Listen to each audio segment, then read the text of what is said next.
Bismillahirrahmanirrahim. Assalamualaikum warahmatullahi wabarakatuh. Alhamdulillahi rabbil alamin.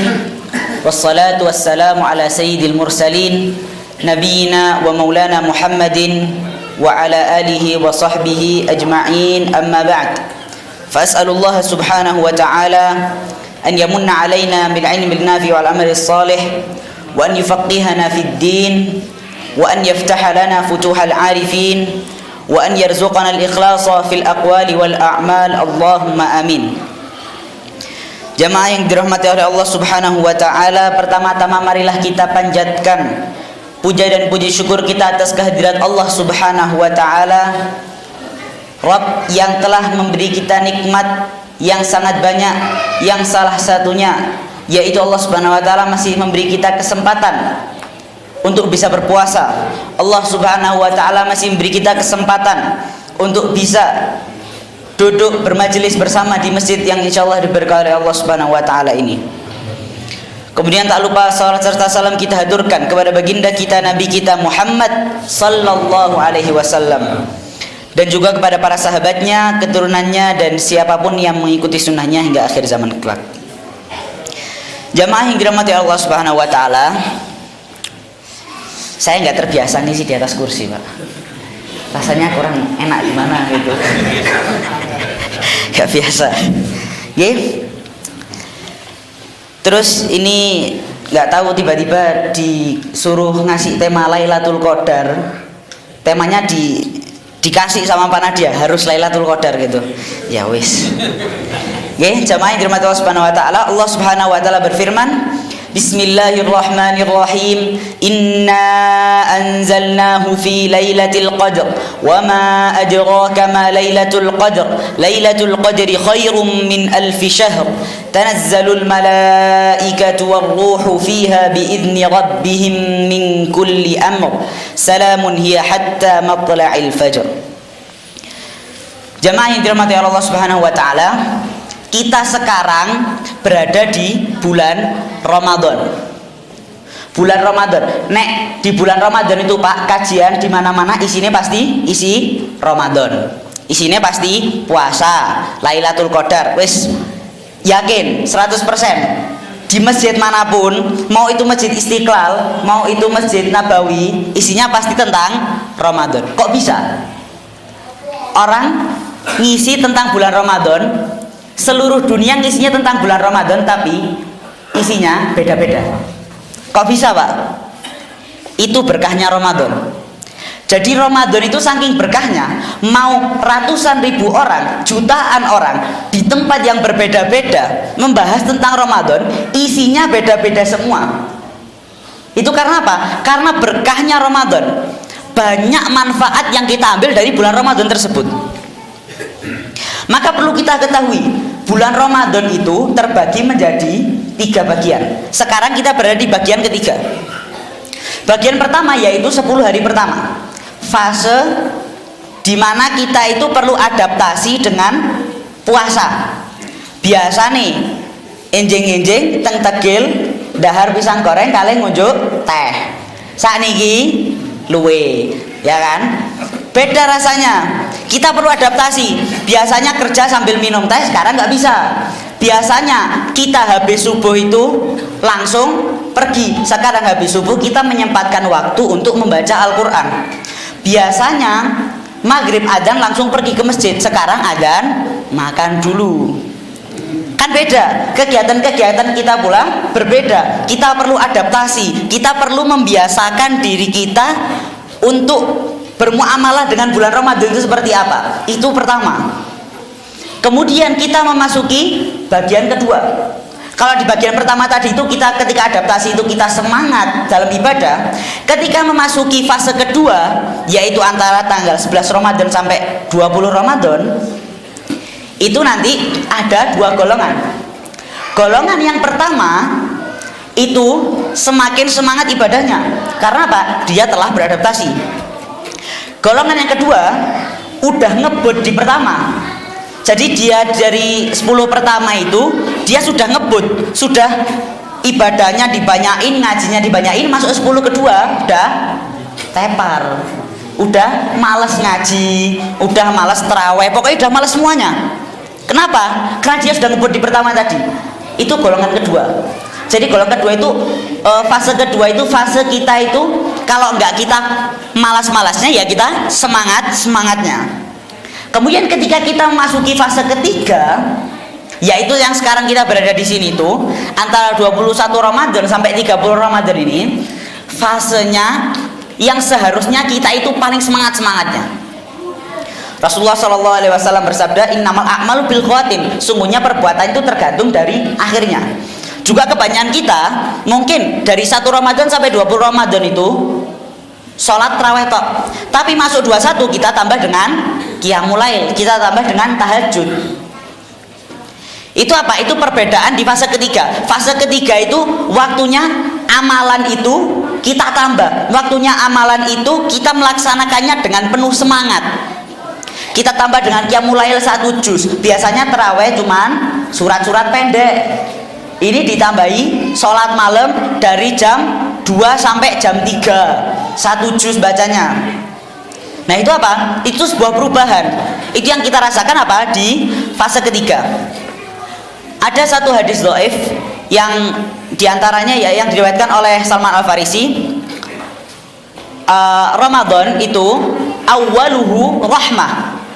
Awal Ramadan fase pertama tadi itu penuh dengan rahmat Allah Subhanahu wa taala. Wa awsatuhu maghfirah, dan pertengahannya itu ampunan. Wa akhiruhu itqun minan nar, dan akhirnya yaitu apa? Dijauhkan kita dari neraka. Tapi yang itu dilawan oleh para ulama dengan apa? Dengan bahwasanya ampunan dan rahmat dan perlindungan Allah Subhanahu wa taala kita dari neraka itu berada di seluruh Ramadan. Dari awal Ramadan sampai akhir Ramadan itu penuh rahmat, penuh ampunan, penuh apa? Penuh perlindungan dari Allah Subhanahu wa taala dari neraka. Rasulullah Shallallahu Alaihi Wasallam bersabda, man shoma ramadhana iman wa ihtisaban ghufira lahu ma taqaddama min dzambi. Barang siapa yang berpuasa di bulan Ramadan karena imannya kepada Allah Subhanahu wa taala dan karena dia mengharap pahala dari Allah Subhanahu wa taala, maka diampuni dosa-dosanya yang telah lampau. Nah, kemudian di fase ketiga ini pula Rasulullah Shallallahu Alaihi Wasallam bersabda, taharrau lailatal qadri fi ashri akhiri minal layali Ramadan. Disuruh kita itu mencari malam Lailatul Qadar di 10 hari terakhir dari bulan Ramadan. 10 terakhir, atau dikatakan iltamisuhu fil witri, carilah di ganjil-ganjilnya. Berarti mau itu di malam 21 atau 23 atau 25 atau 27 atau 29. Itu perkataan ulama yang paling sahih, yang paling arjah itu apa? Yaitu yang mengatakan bahwasanya malam Lailatul Qadar itu ada di antara malam-malam ganjil dari 10 terakhir. Nah, kita kalau membahas Lailatul Qadar itu, ya kita harus tahu apa itu Lailatul Qadar. Lailatul Qadar dikatakan di Al-Qur'an, wa ma adraka ma Lailatul Qadar. Apa itu Lailatul Qadar? Kalau kamu nggak tahu apa itu Lailatul Qadar, Lailatul Qadri khairun min alfi syahr. Malam Lailatul Qadar itu lebih baik daripada 1000 bulan. Malam Lailatul Qadar itu lebih baik daripada 1000 bulan. Berarti kalau orang, ini katanya orang-orang di luar, kalau orang jomblo di malam Lailatul Qadar berarti jomblo selama 1000 bulan. Oke. Dan Lailatul Qadar oke Pak. Dan malam Lailatul Qadar ini itu fadilahnya bukan cuma dia itu lebih baik daripada 1000 bulan. Di surat Al-Qadar dikatakan di ayat pertama apa? Inna anzalnahu fi lailatul qadar. Sesungguhnya kami telah menurunkannya, yaitu Al-Qur'an di malam Lailatul Qadar. Berkahnya malam Lailatul Qadar yang pertama yaitu apa? Bahwasanya Al-Qur'an diturunkan pada malam Lailatul Qadar. Kemudian yang kedua, yaitu malam Lailatul Qadar itu malam yang penuh berkah. Kok bisa? Allah Subhanahu wa taala berfirman, "Inna anzalnahu fi lailatin mubarakah." Sesungguhnya kami menurunkan Al-Qur'an itu di malam yang diberkahi.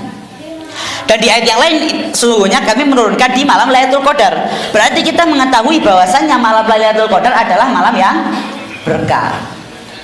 Kemudian yang ketiga, Lailatul Qadari khairum min alfi syahr. Lailatul Qadar itu lebih baik daripada 1000 bulan. Kemudian selanjutnya, tanazzalul malaikatu warruhu fiha biidzni rabbihim min kulli amr. Bahwasannya di malam Lailatul Qadar Allah Subhanahu wa taala itu mengizinkan bagi para malaikat untuk turun ke bumi. Turun ke bumi ngapain? Membawa keberkahan dan kebaikan. Turun ke bumi itu membawa keberkahan dan kebaikan. Jadi di Lailatul Qadar itu kita itu mendapatkan banyak keberkahan. Makanya jangan sampai kita ketika di malam Lailatul Qadar kita malah tidak memanfaatkan dengan sebaik-baiknya. Mending orang dia cuman fokus di malam hari itu ketika malam-malam ganjil aja, daripada dia tidak fokus sama sekali. Ada beberapa orang itu dia di 10 hari terakhir itu nggak fokus di semua malam. Jadi dia nggak semua malam dia melaksanakan sholat malam. Dia hanya melaksanakannya di malam-malam ganjil saja. Nggak apa-apa, itu lebih baik daripada kita malah tidak melaksanakannya sama sekali. Di hari-hari terakhir bulan Ramadan malah apa? Mungkin yang kalau bapak-bapak malah nongkrong, malah tidur. Yang anak-anak muda malah main game. Ya Pak, anak muda itu, kalau bapak-bapak itu penyakitnya bukan main game. Kalau ada ya saya heran gitu, bapak-bapak main game itu aneh.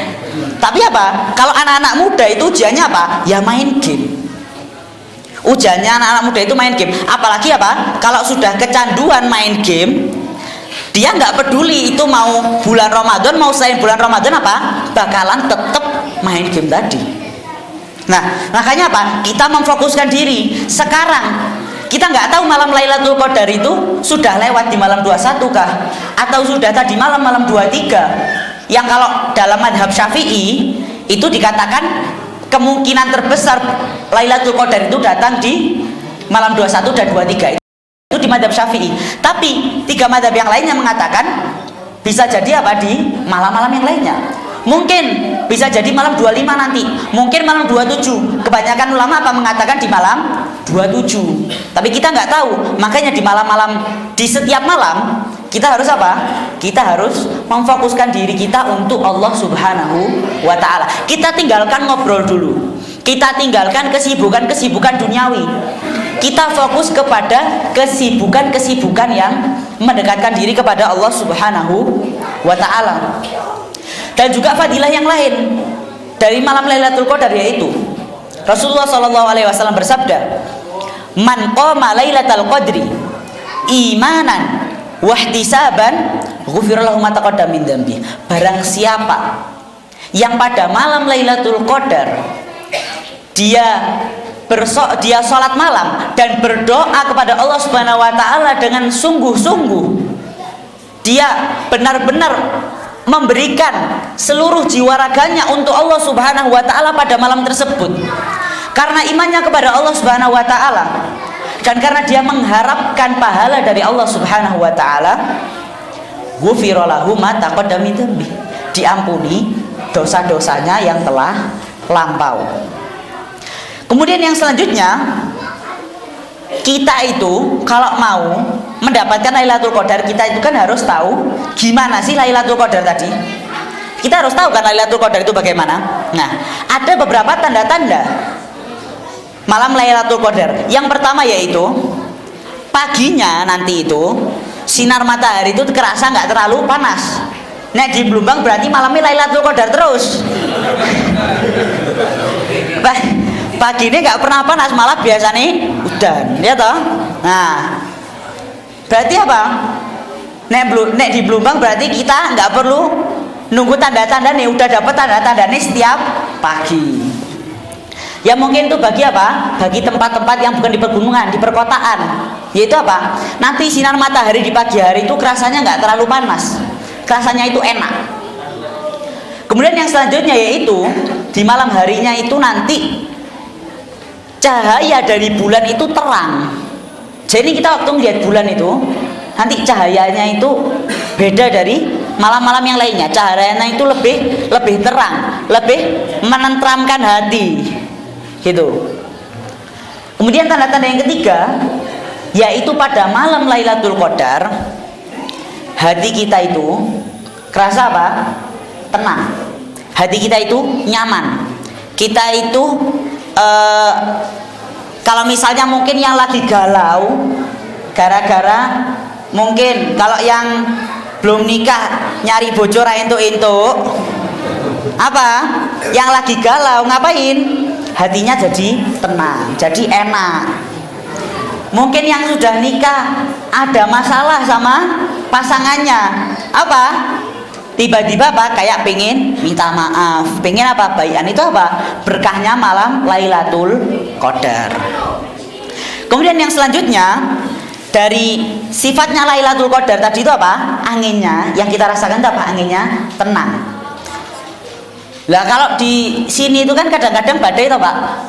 Kadang kan malamnya badai. Itu saya itu biasanya keluar dari kamar itu nggak kuat. Akhirnya gitu. Suaranya bukan nggak gitu Pak. Suaranya udah kayak badai di puncak Lawu. Nah, tapi apa? Di malam Lailatul Qadar itu kita merasakan ketenangan. Anginnya itu nanti tenang, sepoi-sepoi. Nah, tapi itu apa? Itu tanda-tanda nggak mesti. Bukan berarti nanti malam habis maghrib kita standby nunggu ngelihat bulannya.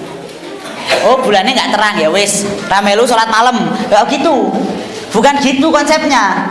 Tapi apa? Ya kita tetap mencari keberkahan. Orang bulan Ramadan itu mau dia Lailatul Qadar nggak Lailatul Qadar itu apa? Dia tetap berkah. Ada satu ulama yang mengatakan kita itu apa ya? Nggak perlu nunggu Lailatul Qadar sebenarnya. Kita tinggal apa? Sholat Isya. Setelah sholat Isya berjamaah, kita melaksanakan sholat taraweh. Sholat taraweh yang khusyuk, habis gitu lanjut sholat taraweh, dengerin kultum, habis gitu apa? Nggak usah neko-neko, langsung apa? Tidur. Tidur nanti bangun jam 1, sholat malam sampai jam 2, mau baca 1 juz, setengah juz, pokoknya sholat malam sudah. Terus nanti apa? Sahur. Udah. Itu apa? Itu kita sudah mendapatkan pahala yang sangat luar biasa. Itu pahalanya sudah sangat luar biasa. Apalagi apa? Kalau kita mendapatkan malam Lailatul Qadar. Makanya kita nggak usah pakai apa? Sibuk-sibuk mencari gimana sih Lailatul Qadar itu.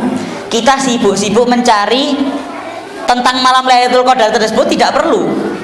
Kenapa? Karena sejatinya kalau misalnya malam-malam selain Lailatul Qadar saja kita tidak bisa manfaatkan dengan sebaik-baiknya, maka di Lailatul Qadar pun apa? Kita juga nggak bisa manfaatkan dengan sebaik-baiknya.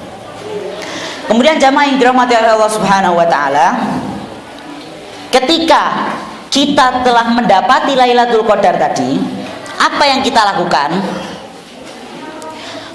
Sayyidah Aisyah radhiyallahu anha pernah bertanya kepada Nabi Muhammad sallallahu alaihi wasallam. Nabi Muhammad sallallahu alaihi kok belum semuanya yang sholawat, Pak? Dikatakan oleh Rasulullah sallallahu alaihi wasallam itu orang yang ketika disebutkan nama Nabi Muhammad tapi tidak bersolawat, dia disebut orang yang pelit. Lah wong gur ngomong sallallahu alaihi wasallam angel. Ya toh, Pak? Nggih. Saya minta maaf ya Pak ya kalau saya pakai agak bahasa kasar gitu ya. Nah, saya minta maaf kan saya sebenarnya juga agak nggak enak duduk atas gini kan. Ini orangnya udah tua-tua semua, saya nggak enak. Oke, ya. Itu. Jadi kita itu apa? Di malam Lailatul Qadar itu, Sayyidah Aisyah itu bertanya, "Ya Rasulullah, katanya di 10 terakhir itu nanti ada malam Lailatul Qadar. Nah, kalau misalnya pas-pasan aku mendapati malam Lailatul Qadar, apa yang harus saya lakukan?" Maka apa? Kalau misalnya kata Rasulullah SAW, kalau misalnya kamu mendapati malam Lailatul Qadar, maka kita diperintahkan untuk berdoa apa? Allahumma innaka afuwun tuhibbul afwa fa'fu anna. Dalam riwayat At-Tirmidzi, Allahumma innaka afuun karim tuhibbul afwa fa'fu anna. Ya Allah, sesungguhnya Engkau adalah Maha Pengampun. Tuhibbul afwa, Engkau apa? Suka memberi ampunan. Fa'fu anna, maka ampunilah kami. Kita berdoanya dengan bersungguh-sungguh. Bukan doa cuman apa? Cuma di mulut. Ada berdoa itu ada, Pak. Jadi jangan sampai kita ketika berdoa kepada Allah Subhanahu wa taala, itu kita cuman apa? Cuman pokoknya nanti misal ada yang memimpin doa kita kan min nggak apa, tanpa ada hati kita itu hadir di sana. Itu Allah Subhanahu wa taala nggak mau menerima doa kayak gitu. Allah Subhanahu wa taala itu melihat orang yang berdoa. Kita ketika berdoa kepada Allah Subhanahu wa taala, Allah Subhanahu wa taala itu melihat ketika kita berdoa. Apakah ketika kita berdoa itu kita ada adabnya? Pak, misal gini, jenengan itu apa? Mau datang ke orang yang kedudukannya tinggi, misal presiden atau wis gak usah jauh-jauh, Pak, lurah. Kita ketika datang apa? Pakai adab, ya kan? Kita waktu datang assalamualaikum. Terus apa? Salaman. Ngomongnya pakai bahasa yang sopan. Ya kan? Kita nggak mungkin ngomongnya belak-belakan kayak kita ngomong sama temen. Kecuali kalau Pak Lurahnya temen dewe, beda lagi. Tapi apa? Kalau kita ketemu orang yang misal dia nggak kenal, tapi apa? Kedudukannya lebih tinggi daripada kita, maka pasti kita apa? Kita akan bersopan santun. Begitu pula ketika kita begitu kepada manusia, bagaimana kita bermuamalah kepada Allah Subhanahu wa taala itu lebih daripada itu. Makanya ketika kita berdoa apa? Ada adab-adabnya. Yaitu ketika kita mau berdoa, kita kosongkan hati kita dari apa? Urusan-urusan duniawi dulu. Kita fokuskan hati kita kepada Allah Subhanahu wa taala. Kita hadirkan hati kita ketika kita akan berdoa. Kemudian yang kedua apa? Kita mengangkat tangan ketika mau berdoa. Ngangkat tangannya terserah, Pak. Nggak harus ngangkat tangan kayak gini atau gini atau gini. Terserah. Meskipun ada ulama yang mengatakan, ini seru, Pak, kalau bahas fikih itu, Pak. Ada ulama yang mengatakan apa? Doa itu bisa gini. Ini kalau doa biasa, minta lebih diijabahi lagi gini. Nek doanya lebih lagi gini, lebih diangkat lagi. Terus kalau doanya memohon sesuatu, doanya gini. Kalau doanya minta dijauhkan dari sesuatu, doanya gini. Doanya gini. Iya benar. Itu beberapa ulama mengatakan seperti itu. Tapi terserah aja doanya. Mau doa tangannya gini, mau gimana, itu apa? Terserah. Yang penting apa? Kita mengangkat tangan dengan menghadirkan hati kita untuk Allah Subhanahu wa taala. Kemudian adab yang selanjutnya yaitu kita ketika berdoa itu kita menyebut nama Allah Subhanahu wa taala. Bahkan lebih bagus lagi kita menyebutnya sesuai dengan apa yang kita minta. Kalau kita memohon ampunan kepada Allah Subhanahu wa taala, maka kita bacanya ya Ghaffar. Kalau kita mohon diberi rezeki, kita doa ya Razzaq. Kalau kita mohon dimudahkan urusannya, ya kita berdoa apa? Ya Mudabbir. Kita berdoa kepada Allah Subhanahu wa taala apa? Biar Allah Subhanahu wa taala suka. Jadi kita itu puji dengan nama Allah Subhanahu wa taala biar Allah Subhanahu wa taala itu senang. Biar Allah Subhanahu wa taala itu melihat, oh hamba ini apa? Hamba ini tuh berdoa bener-bener. Terus kemudian yang terakhir apa? Ketika kita berdoa itu, kalau bisa kita ulangi. Kita doa biar kita diampuni Allah Subhanahu wa taala. Rabbighfirli wa li walidayya warhamhuma kama rabbayani shaghira. Jangan cuma sekali. Kita ulangi 2 kali, 3 kali. Rabbighfirli wa li walidayya warhamhuma kama rabbayani shaghira. Rabbighfirli wa li walidayya warhamhuma kama rabbayani shaghira. Rabbighfirli wa li walidayya warhamhuma kama rabbayani shaghira. Kita ulangi secara terus-menerus. Itu apa? Itu adabnya kita ketika berdoa. Biar apa? Allah Subhanahu wa taala itu melihat apakah hambaku itu berdoa kepadaku, memohon kepadaku itu sungguh-sungguh atau enggak. Nah kemudian nanti masalah diijabahi atau tidak itu apa? Urusan Allah Subhanahu wa taala, kita enggak ikut campur. Kita hanya apa? Kita hanya menyisihkan di hati kita, yaitu berharap agar Allah Subhanahu wa taala mengijabahi. Toh jikalau Allah Subhanahu wa taala tidak mengijabahi secara langsung, mungkin kita habis berdoa, kita berharap apa? Setelah 5 menit doanya langsung dijabahi. Ya enggak gitu. Kita berdoa, ya Allah berikan aku rezeki yang banyak, berikan aku harta yang banyak ya Allah. Terus apa? Pikirannya langsung setelah 5 menit kayak Korun, ada orang datang bawa peti isinya emas tok. Ya nggak gitu Pak, bukan gitu konsepnya kita berdoa. Kita berharap kepada Allah Subhanahu wa Ta'ala. Ketika Allah Subhanahu wa Ta'ala menunda, maka mungkin ada 2 pilihan Pak. Pilihan pertama yaitu berarti mungkin kita telah bermaksiat kepada Allah Subhanahu wa Ta'ala. Mungkin kita telah melaksanakan salah satu dari apa? Pembatal doa kita dijabahi oleh Allah Subhanahu wa Ta'ala. Salah satunya yaitu mungkin memakan hal-hal yang tidak halal. Yang Allah Subhanahu wa Ta'ala itu yang dijabarkan Rasulullah sallallahu alaihi wasallam, wa mat'amu haram wa mashrabuhu haram wa malbasuhu haram wa qudiya bil haram fa istajabulah. Ada orang berdoa kepada Allah Subhanahu wa Ta'ala, memakan yang halal, tapi dia itu makannya haram, minumnya haram, pakaiannya haram, dia kenyang dengan sesuatu yang haram, maka bagaimana doanya dijabahi Allah Subhanahu wa Ta'ala? Itu pilihan pertama. Dia bermaksiat dan melaksanakan hal-hal yang membuat doanya tidak dijabahi. Yang kedua, mungkin Allah Subhanahu wa Ta'ala itu mencintai kita. Jadi jangan sampai kita itu kalau nggak dijabahi, ya Allah, apa mau nggak dijabahi ya Allah, aku itu pengen doaku dijabahi ya Allah, aku sekarang lagi butuh uang ya Allah. Mungkin apa? Mungkin utang menumpuk, doa ya Allah, aku butuh utangku dilunasi ya Allah. Tapi apa? Tidak kunjung dijabahi oleh Allah Subhanahu wa Ta'ala. Mungkin Allah Subhanahu wa Ta'ala memiliki cara lain agar utang kita dibayar oleh Allah Subhanahu wa Ta'ala. Kita nggak tahu bagaimana caranya. Caranya Allah Subhanahu wa Ta'ala yang tahu. Karena apa? Skenario Allah lah yang terbaik dalam kehidupan kita. Kita itu hidup di dunia ini apa?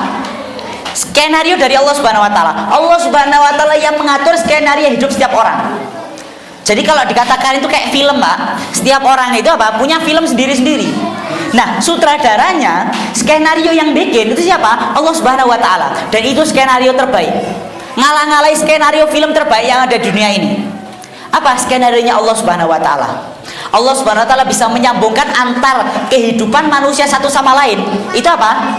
Itu skenario terbaik dari Allah Subhanahu wa Ta'ala. Maka kalau misalnya doa kita belum dijabahi Allah Subhanahu wa Ta'ala, maka kita terus bersabar dan terus berdoa kepada Allah Subhanahu wa Ta'ala. Jangan putus.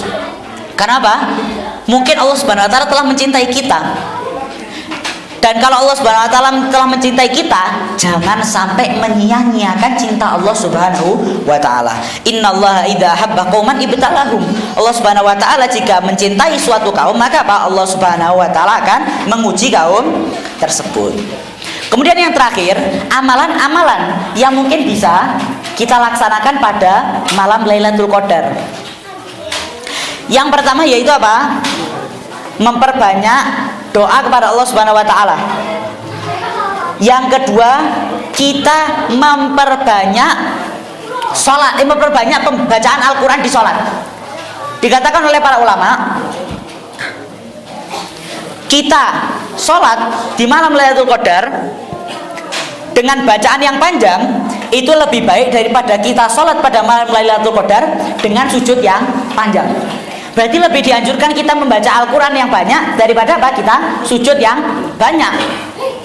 Karena dikatakan pula apa? Kita di bulan Ramadan itu disuruh banyak-banyak menyibukkan diri kita dengan Al-Quran. Mau itu kita dengan membaca ayat-ayat Al-Quran, mau kita dengan mengkaji tafsir Al-Quran, mau kita dengan mentadaburi ayat-ayat Al-Quran, mau mungkin yang belum bisa membaca Al-Quran apa? Dengan belajar membaca Al-Quran. Itu apa? Kita diperintahkan pokoknya untuk menyibukkan diri kita dengan Al-Quran. Mungkin sekian yang bisa saya sampaikan, kurang lebihnya saya mohon maaf. Wabillahi taufiq wal hidayah wa ridha wal inayah. Wassalamualaikum warahmatullahi wabarakatuh.